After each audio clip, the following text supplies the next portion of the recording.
Welcome to Listen Up Now, to let you know what's going on in your world and my world. Your guy, my guy, Rye Guy. We got another great show ahead here today, joined by our super duper guest, Regina DiTullio. Regina, thank you so much for joining us today. Welcome in. We appreciate the time.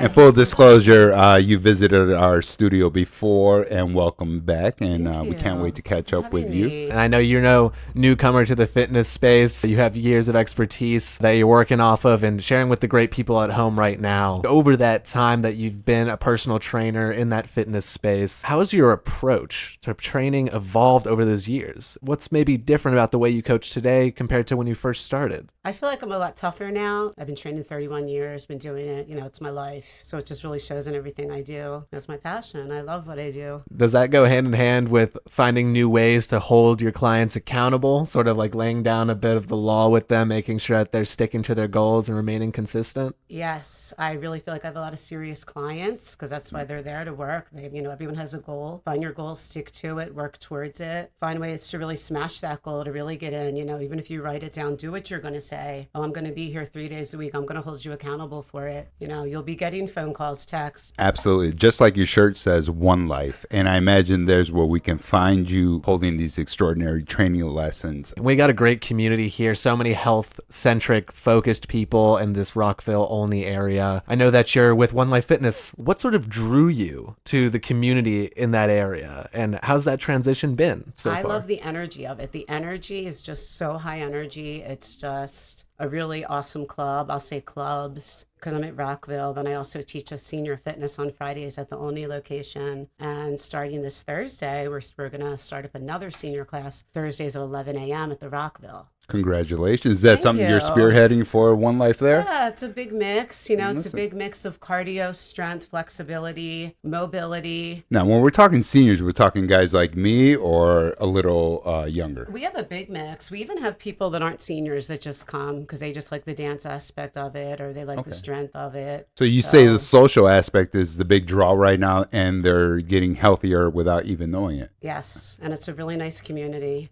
And just as they tell me, it's easier for them to get up and down the stairs. Watch me, Regina. Look at this. I'm going down the stairs now. Just little things like that make all the difference. Taking the stairs. You don't have to take the elevator. I know, obviously, there's this passion for the senior fitness going on right now and something that's very important to you and what you do. Have you found there to be any most common misconceptions you encounter about exercise for older adults? Well, a lot of them think they have to lift light. They think they have to only do 1 pound or 3 pounds. They're going to get hurt. That's not true at all. We really need to lift and challenge the muscle. We need to challenge our bodies, their living tissues, to keep them growing. Because, as we age, we're losing muscle. Starting at the age of 30, we just start to decline. We need to really lift, keep that muscle on, stay strong. We want to challenge ourselves. You don't have to lift heavy weights where you're cheating and rocking, but you want to keep really good form where it's challenging enough for you, where you're really making that mind-muscle connection. I want to touch on something while we're talking about that. We spoke to a phenomenal guest, Mr. Lou Bell, earlier, and we touched on the mentorship part. Are you finding that your training sessions are more of a mentorship? Are your clients leaning on you more for that as they're going through their exercises? I feel like a lot of them are leaning on me for that, to really teach them. A lot of them don't know how to use a lot of the equipment or they've never used. Like, we've got some phenomenal equipment over there. We just got the new parallel squat. We're just,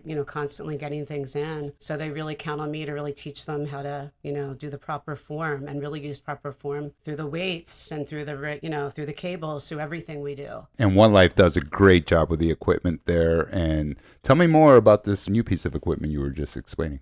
It's really nice because it actually focuses more on quads. So it's parallel. You have a weight at the front. It's kind of like a balancing act, and you can put it on the back too. The weight of it alone is probably 85, 90 pounds with nothing on it. So they say it's very humbling. You're getting your back in. It's got the hack squat type of pads. Like a roller coaster ride? Pretty much. Okay. Sitting down.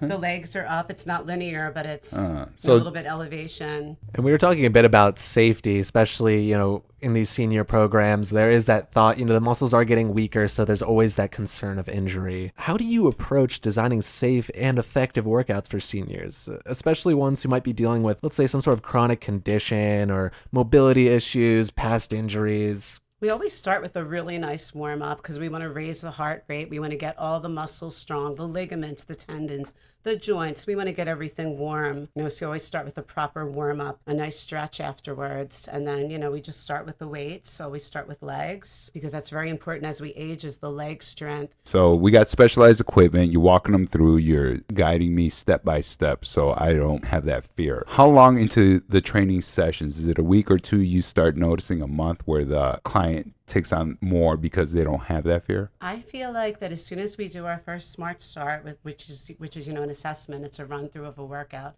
that they really like the way that they feel and they really see it, so they want to keep coming back. And they're getting total body, so we're getting everything in. So, there isn't like any type of imbalance. Of course, everyone's going to have some type of slight injury or something hurts. That's why I always recommend them. Physical therapy too goes hand in hand if they have an acute injury. And with this senior fitness program that we're talking about, are there any success stories that you could share from working with maybe a senior client that really stands out to you? I have so many. I have my one lady. She's 85 years young. Her posture is really strong now, tall. Like you can really see the difference in her. And she's told me a lot of her friends have told her, wow, you really look incredible. You're walking a lot taller. Straighter, yeah. And you can see a big difference. And I know you train across a variety of disciplines. We were talking a little bit about your involvement in kickboxing as well. I'm still at it. And so 31 years now. I'm still at it. I don't know when it's ever going to, And so along those lines, especially with the kickboxing, I did want to ask what sort of roles, let's say something like kickboxing plays in your approach to fitness, or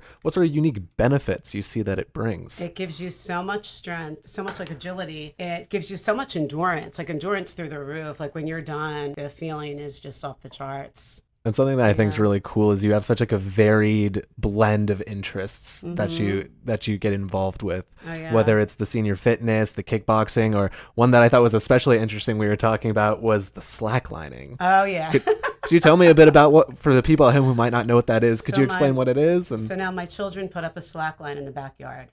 So it's a very heavy duty rope and it ties from one tree to the next. So it's basically like a big circus act. Okay. You can do like a tightrope on it. You can balance. You can go back, stretch. It bounces. You can basically be like WWE if you want. You can do a backflip into it. As if you're walking a tightrope, but you're using that, like you said, you can do like flips, you can use it to stretch or lay out, go back and forward. You can forward on it, you can go side to side on it, you can step backwards, like you can do all kind of stuff on it. So this is meant for outdoor use? For outdoors. Is there an indoor version of this? I'm sure there is. This is the first time I'm hearing about this. I thought I knew most of the extras. Then you take a nice stretch through your front of your shoulders. You go back, you lie back on it. And I think something I keep coming back to in my mind, especially with the slacklining, is this new idea of like hypermobility. Oh, yeah. I think it's often misunderstood in fitness. And so I was wondering, especially as someone who's been involved in those sort of activities, the varied interests, can you explain what it is and how you incorporate awareness of it into training with your clients maybe? Okay, so some of us are very hypermobile, which means it could be double jointed. It could be, the fingers, the elbows, the knees. There's a whole test for it. So you just have to be really careful. You really want to stabilize the shoulders more. I like to do a lot of unilateral movements when I have hypermobile. I'm also very hypermobile. Like, we think nothing for the shoulder to come out, The knee dislocated back in July. I put it back in myself. I got right back on the bike and, I was riding. That's how, Yeah. Are you still doing like a lot of spinning or any classes with that? I am. Like, I've been riding pretty much every day by myself, and I've been riding outdoors, just in the middle of nowhere. You go about 20, 30 miles at a time? And then I've been riding Sydney's penny farthering, the big one. The big wheel. Race. So it's the big wheel. I saw that. Yeah. So there's no brakes and no steering. Been riding that thing all over. How do you feel after you've used equipment like that really has no stabilization? Is it a full body work? It is just pure joy. You have to hold onto that so tight, like bull riding almost. Because it wants to turn. It wants to, go. Steering like a horse. And then stopping it, you really have to slow your legs down. It's just all muscle, all core. You're really holding it in. Is that something you're going to teach at OneLife?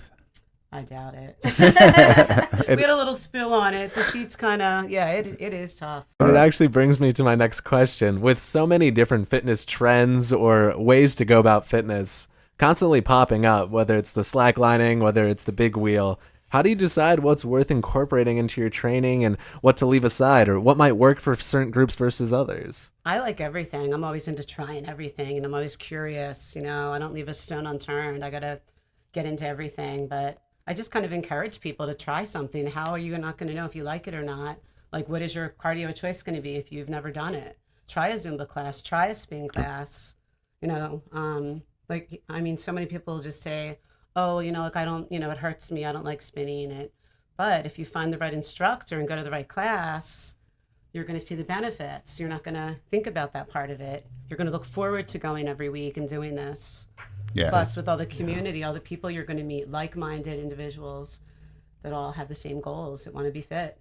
And I think that's super important because everyone wants to get into good shape, get into the gym, but the consistency is always the toughest part. The discipline's always the toughest part because if you're not enjoying it, if it feels like a chore, no one wants to do chores. So It's like finding those new ways where you can be excited to go into the gym, like you said. And I think along those lines, a lot of people have issues getting started, or maybe they feel intimidated, getting into the gym. Do you have any advice for someone stepping into a new gym? Maybe it's OneLife and there's new gym equipment and a new environment. What would you say to those people? I always start them up with like a smart start. I give them a 1-hour assessment. I take them a total body. We have an in-body scan. We can measure your body fat. We can tell how much muscle you have, how much water, how well hydrated you are. So it's a nice guideline. And then I show them everything. I try to make people as comfortable as they can. Any questions, any concerns. This is something that you had mentioned in the lead up to the episode. I know you had recently been invited to speak at the UMBC, to the students in the fitness department. Has that happened yet? That'll be next for me. That's going to be coming up to speak to the children in the fitness department, which is huge. Congratulations. Thank you. Very big sports school, a science school. Yeah.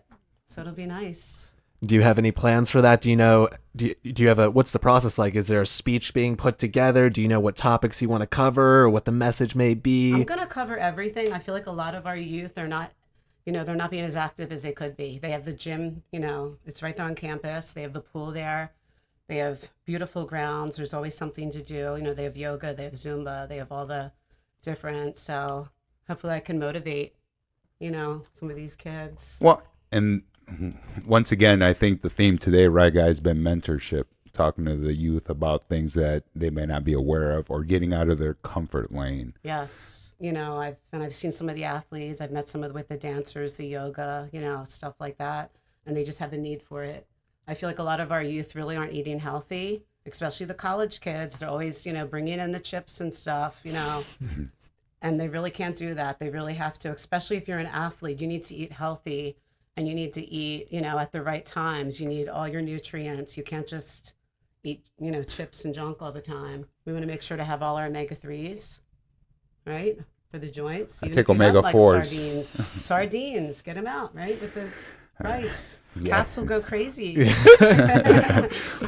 harder to convince some people on that, especially the younger population. But there's so many great benefits. I've just come around recently to anchovies. Funny enough, aren't they good? They actually are really good. I like things that are really salty, so I guess it makes sense. Make some homemade Caesar dressing with them, with some raw eggs, right? Oh, put it on the pizza. Maybe a little counterproductive if we're talking health, but not if it's a gluten-free crust. Maybe cauliflower or something like that. Some mushrooms and all mushrooms. vegetables. All right, let's not disgrace the pizza world anymore. It needs to be done properly. And Regina, my last question for you, do you have any classes or any groups coming up that we can promote or talk to specifically for our senior population? We do have our brand new senior fitness, and it's starting this Thursday. So it's October 2nd at 11 a.m. So that'll be every Thursday, 11 a.m. Rockville location. So it'll be a big combination. It'll be really fun, really nice. Strength, balance, flexibility. And posture. To be clear, the Rockville, we're talking the new one in Pike and Rose. Or the one off of 270? The one off of 270. Okay. I know they have multiples over there. Once again, thank you so much, Regina, for joining us, sharing this information, the expertise, the knowledge. Is there anything you wanted to shout out? Any websites, places online people can find you? Regina D Fitness. Find me on Instagram. There it is. Or OneLife in Rockville or in Olney.